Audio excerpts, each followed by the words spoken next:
Hello friends, welcome. Friends, just yesterday, which is on 20th February 2025, this recommendation on the framework of service authorization to be granted under the Telecommunication Act of 2023.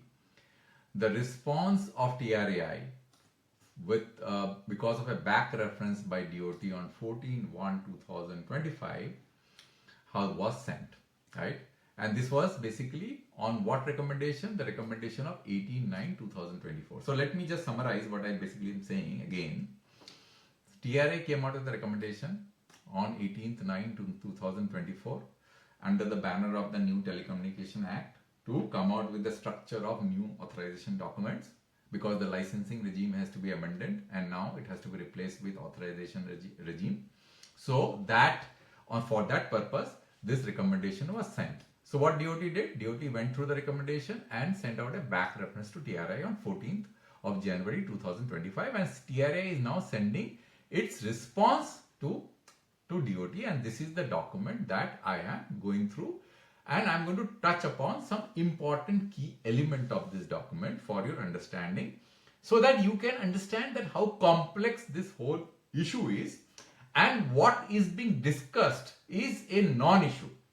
There will be some, merit to some of the issues which TRAI is saying and which DoT is discussing, but largely it is a non-issue, and I'll explain by giving an example of satellite authorization. Okay. Now let's get to the document, and you will find this very interesting, this video interesting, because our licensing regime is so complex. Without somebody hand-holding and taking you through each and every step, a layman will get terribly confused, and that is the whole purpose of this video, so that anybody who is interested in the telecom sector, a student or anybody, can understand that what actually needs to be done and what kind of bottlenecks that we are creating for ourselves. So the first thing, let's go to the first one. I'm going to only touch upon two important aspects, right? So what is this being talked about? So let me just go straight to the document, chapter 2, response to back reference, right? This is what TRAI is saying, right? So there is one important part. First thing which is very, very important, and there are multiple of those, which is saying that DoT is saying may not be accepted at these changes. What is that DoT is saying not be accepted? So this one. For any changes in terms and condition of the authorization, except for reasons of interest of security of state, and the central government should seek TRAI's recommendation. So TRAI is saying that if you want to change any terms and condition of the authorization document, then you need to consult me, right? And DoT is saying what? May not be accepted, as the changes in the terms and condition authorization shall be carried out as per the provision applicable of the laws and the TRAI Act of Telecommunication 2023, right? So DoT has made a very generic statement. Now I'll tell you why there is a problem here and what TRAI is saying is correct. See, currently what the structure that you are using, we are using a structure of licensing. Licensing means what? Suppose I am a service provider, want to be a service provider, wants to provide service. I have to go to DoT. DoT will give me set of documents. I will read through the document and sign. Both DoT and I will sign. Now once both of them will sign, nobody can unilaterally change the terms and conditions. Though DoT has the power, it can make changes, but you can go to the court of law and say that, look, I have agreed to certain terms and conditions, and those terms and conditions cannot be arbitrarily changed, right? So that's the whole intent of having a contract.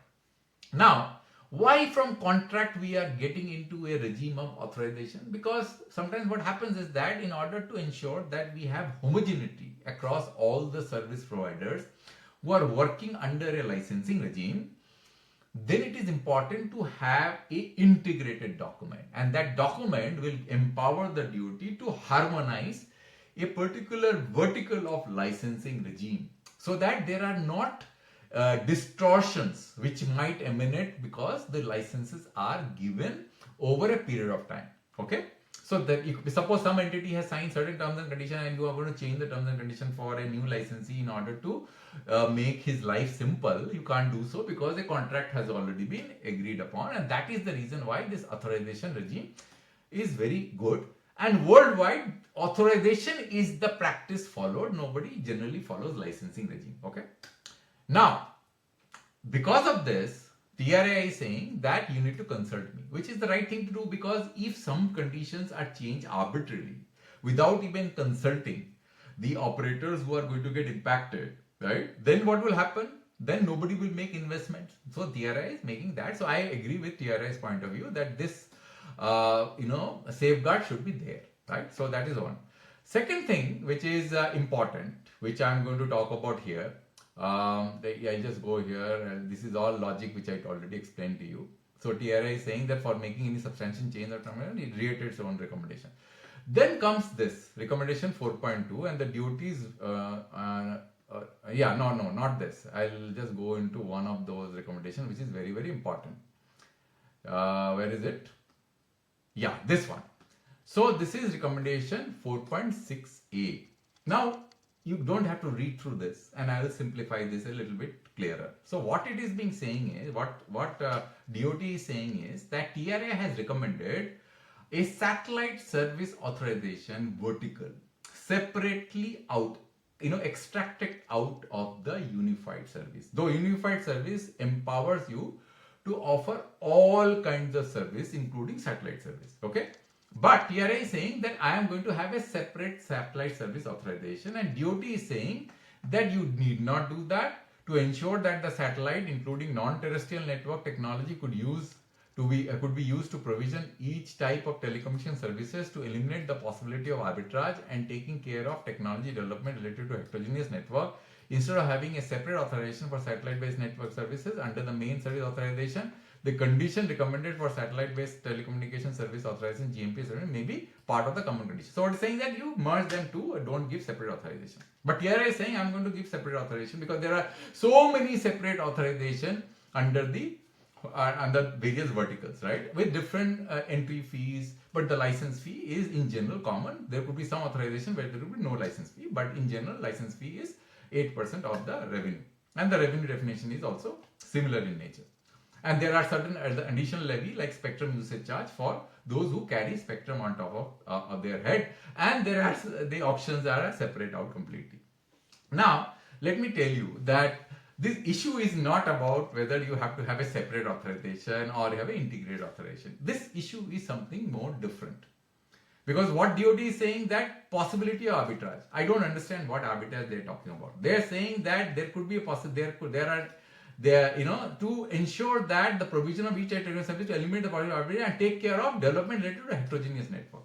Let's understand these two things which DoT is saying.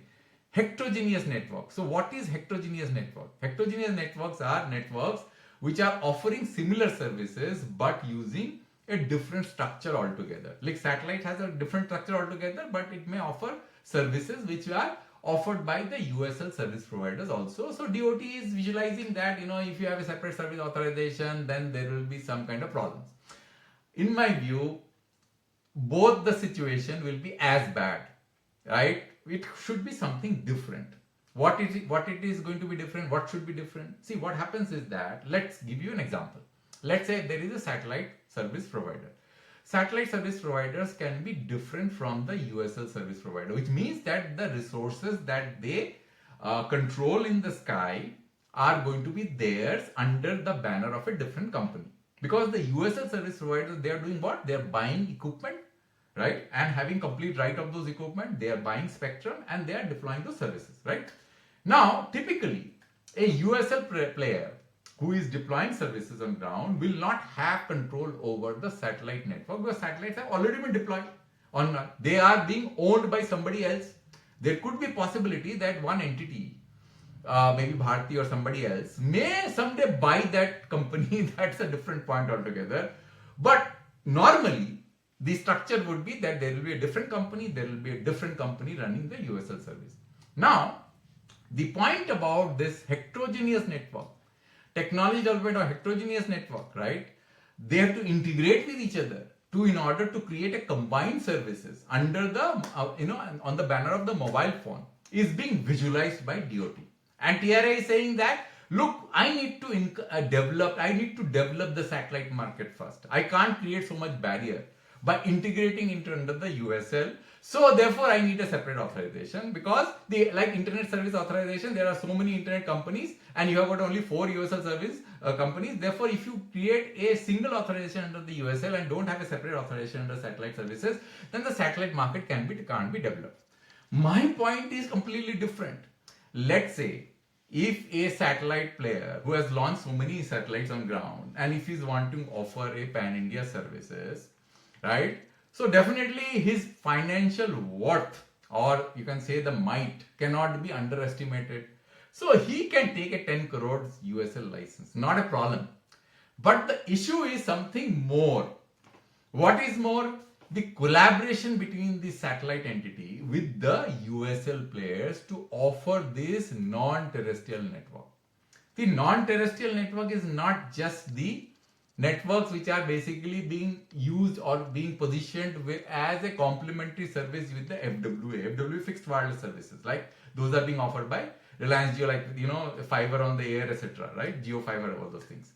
So satellite also can do that, but satellites can tomorrow come out with an integrated service on the mobile phone, right? So you can say that like Apple receiving SMSs on the mobile phone. For that you need to collaborate with the mobile service providers. Now if there is a USL licensee who is having a revenue under the USL bucket, and if a satellite entity wanting to launch satellite services, whether it takes a satellite separate service or it takes a USL service, he has to pay 8% revenue fee, and the revenues that he is going to accrue by or earn from the collaborator, the USL license, because he will be using the some part of the USL service providers network, so he has to pay for it. So if he pays for that, then what will happen? The revenues that the USL provider will collect from the satellite player will become his revenue. Means the money that is going to get collected will become his revenue. So he has to pay 8% license fee on that. And similarly, if the satellite player is charging the USL players for accessing its own services, then it will become his revenue and he's going to pay 8% license fee on top of that. So the collaboration is going to be a problem. And this we have seen in all kinds of licenses that has been issued today. And let me give you an example. In India, sharing has become a big thing, right? Infrastructure sharing, the IP1 license. Now the IP1 license became big because of the fact that in 1999, when we migrated from the fixed license regime to revenue share regime, then the definition of revenue was all encompassing. Means everything under the hood that you earn, you can't deduct any cost except for few line items which were allowed to be passed through. It was all encompassing. Now because of that, if you collaborate with any other your partner, operator for sharing resources, then you are not allowed to do that, or you're demotivated to do that, because you would end up paying license fee on the revenues that you are going to earn from each other. So therefore because of that, the collaboration did not happen. So what happened was, suddenly from the heaven, somebody's mind, some idea came to somebody's mind. So they came out with a IP1 license with 0% license fee, right?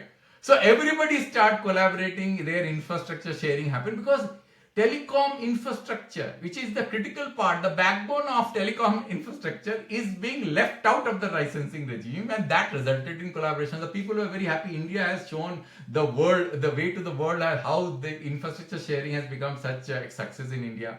But DoT prevented active sharing, because they said that for active sharing you have to take a license, and if you have to take a license you have to pay 8% license fee, and therefore people did not do active infrastructure sharing. TRAI in its recommendation saying that if you do active infrastructure sharing, you are going to save cost. If you save cost, your services will become cheaper. India is a price sensitive market. India, subscriber cannot pay those charges which the operators are charging now. If you have seen that how the prices went high, everybody was running to BSNL. Though BSNL services are not up to the mark yet. It clearly shows that, and then the capacity, the usages basically went down. The data usages went down, which clearly shows that we don't have sensitivity about price increase. Therefore, the cost is the only thing that we have to reduce. So if you allow infrastructure sharing right? And you don't let the license regime become a bottleneck, then only the Indian telecom industry can grow. Na? How will it grow? So it is not the question of whether this whole thing has to be integrated under the USL license or there has to be a separate vertical under the satellite network, separate license fee, separate structure. It is not about that. It is actually about how it has to be collaborated and how the collaboration can become more cost saving rather than unnecessary outflow to the government, which actually becomes a barrier. So that is the point, friends, which I wanted to point out in this video. So this discussion that is happening between TRAI and DoT is a completely different and non-issue to me, because if a satellite player is a big player and he has spent so much money in satellite, he can very well take a USL license. How does it matter, right? And if you basically come out with a license with a small amount of license fee, 1 crore, 0.1 crore, how does it matter? If a satellite player has launched so many satellites on ground, on the sky, right?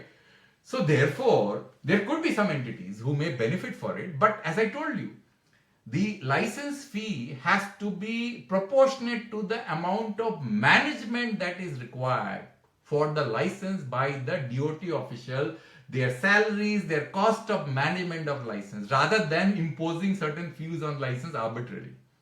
If the USL license requires a larger amount of resources for management, then the license fee will be high. If a satellite services require less amount of money to manage or resources to manage, or DoT's resources, regulatory resources to manage, then its license fee should be low, right? Entry free, right? The revenue share, they have kept it same, which I believe should be abandoned altogether. Because this revenue share in India actually has become a barrier to collaboration.